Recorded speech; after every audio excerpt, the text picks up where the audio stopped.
It's really from JJ. That's a comedy gold. Yeah, I can see where you get a lot of material from that. Yeah. I like he brought his own stool. Yeah. How y'all doing tonight? Good, thank you. I'm comedian Laverne Baker. I'm from the big city of Florence, South Carolina. And if you never heard of it, I understand why. You asked a good question. How did I end up in comedy? The pandemic hit, right? And unfortunately, during the pandemic, I lost my wife. Oh gosh. She did not die. Oh my god. She filed for divorce. Too much quarantine. Yeah, exactly. That was the first time she followed what somebody said. She followed the CDC guidelines and permanently quarantined for me. So, with that being said, we still try to maintain the friendship sometimes, but she don't really talk to me, so I'm good with that. What I did learn though is recently I talked to her and she said she happy we healed from the marriage. And I told her I'm as healed as an 85 Buick LeSabre with a slipping transmission and an oil leak. And one thing I realized that we got in common, neither one of us fucking with me anymore. That just means I don't masturbate anymore. Now, where I come from, I'm a fat comedian. I've been big all my life. I realized I was fat when I was in the 3rd grade. They would line us up and walk us down to the nurse office. They'll take our height, our weight, do an eye test and an ear test. In 3rd grade, when I hopped on the scale, I weighed in as a heavyweight contender. In 3rd grade, I could have fought Mike Tyson. Now, with that being said, I was one of the biggest kids in the school. My arch nemesis when I was in school was the desk. The desk was made for a 90-pound kid, and I'm 199 pounds in the 3rd grade. So, a lot of times I would get to school early, especially the first day of school, and I would get the biggest desk besides the teacher's desk. I'll put all my stuff on there, pull out my trapper keeper, and get everything ready for the school year. And then, unfortunately, after we did the pledge and everything, somebody would roll in and they would say, Mr. Baker, you got to get out that desk. From that moment on, I realized that we need 2 types of parking in this world. We need handicap parking and we need fatty cap parking. We need handicap parking up front, fatty cap parking behind that, and then parking for the vets and the pregnant women. The pregnant women really don't need to be up front because eventually they're going to be at the back anyway. With that being said, throughout my school time, I was pretty good, but eventually, every year my parents would get a call. Mr. Baker's sleeping in class, Mr. Baker's sleeping in class. And I would tell my parents, I'm not sleeping in class, it's the desk. They're cutting off my circulation and I'm passing out. Oh, but I learned just the maneuver. And with that, because that goes with me into my adulthood. I got an apartment, I got to get furniture. I gotta get fat-friendly furniture. Cause the worst thing you wanna do is come home, flopped out on the couch, and it fold up like a beach chair. Or the main thing is you got company over, and you might be active. You might be getting a little fun. You hop in the bed, and it break down. You don't want that.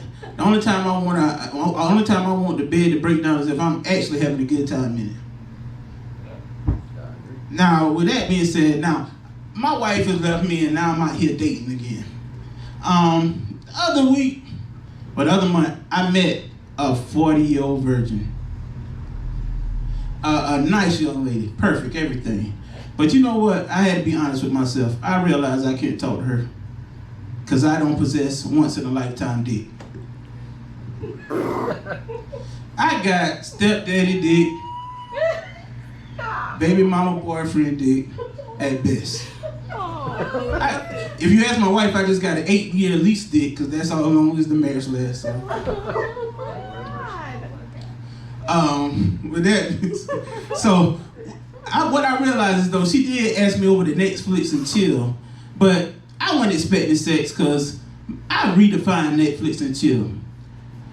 For me, what Netflix and chill mean is I'll go over to a BBW house, watch a movie, and feel on a back titty or arm fat. Because for some reason, I find peace in a back titty and arm fat.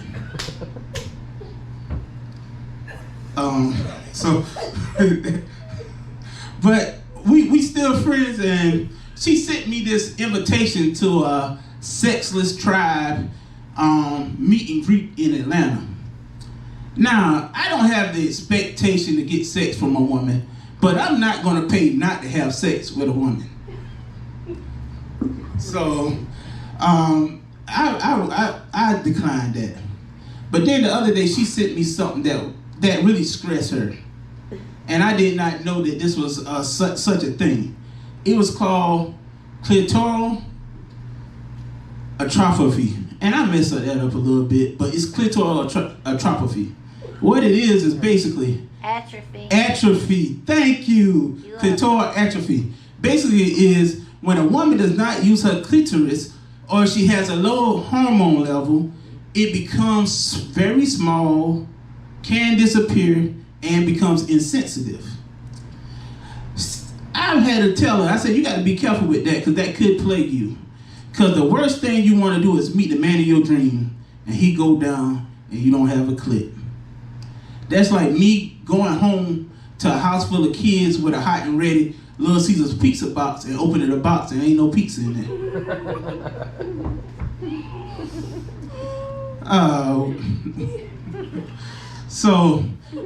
But I'm still out here dating, and one of my approaches is a little different, but I don't identify as a lesbian, but I have been identified as a lesbian.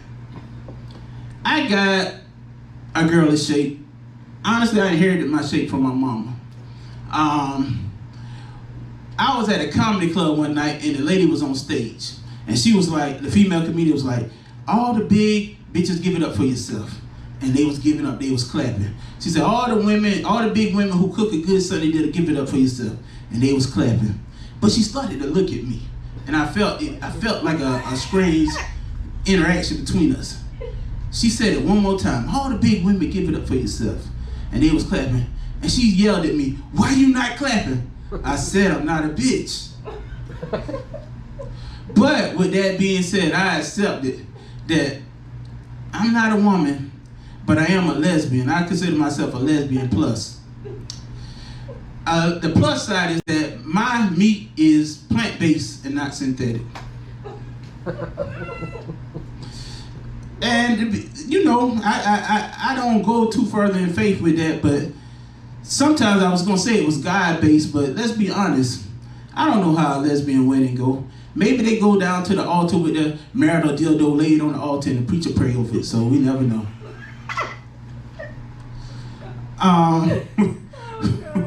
With that being said, one of the last things I'm going to talk about is persistence. I learned persistence the old school way. A lot of people don't learn it this way. I learned persistence through my dad. My dad was a Southern gentleman, usually wearing suits and ties and stuff like that. And he had a fat kid. So one of the main things you do with a fat kid is you enroll them in activities. And they put me in baseball, and I was good at baseball. I could hit a home run. My motivation was, when you hit a home run in Little League, they give you a Snickers. So I was just knocking them out of the park. So, with that being said, the next year they moved me up to another level. This new coach, he introduced me to something that I was never comfortable with my whole life. He introduced me to cardio. He said, I want y'all to run around the track before practice. So the first practice, I just sat there and looked at him. He looked at the fat black kid and he said, oh well. Well, the second practice, I went out there and I was not by myself. For some reason, my dad showed up. But he looked a little different. He just had on slacks, a golf shirt, which y'all call a wife beater, and some Stacey Adams. So the coach said, time to do cardio, time to run. So I looked, I knew what this was. I got up and ran. I got up and walked around the track, right? So I was going a little slow. And white people understand what you mean when black people pop up behind you, you get scared. I was going a little slow, and pop up behind me with a belt was my dad. And he started to hit me, and I started to run the fastest I ever could. Oh, I could have made the Olympics that day. One more thing I want to touch on before I go tonight. Today, the Supreme Court overturned Roe v. Wade. And that was like, it was kind of strange, but they picked the funny day to overturn it on. Do y'all know what the day is? June the 24th? Take your dog to work day? No. Yeah, it is. It is? Yeah. Well, another day it's National Sucker Dick Day. Is it? It is. June the 24th is National Sucker Dick Day. That's ironic. So I think the Supreme Court was telling y'all in another way that if you don't want to have babies, just suck a dick. With that being said, y'all have a good night. That was great.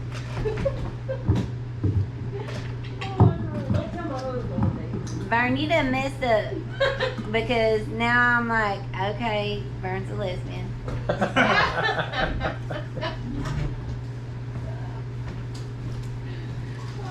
That was good, Vern. Thank Very good, man. Very good. I forget half the jokes sometimes, so. Dang. No, I was Wait till wondering you get how older. You got up there with no notebook or anything. I was. Because he's a teacher. You gotta remember everything. I'm an unprepared teacher, so Oh. I don't do no lesson plans or nothing, so I'll go all off the top of my head. Winging it. All about Yeah. see your pants. I've been winging it all my life. The teachable moment. Yes, I love winging it. that's what I do.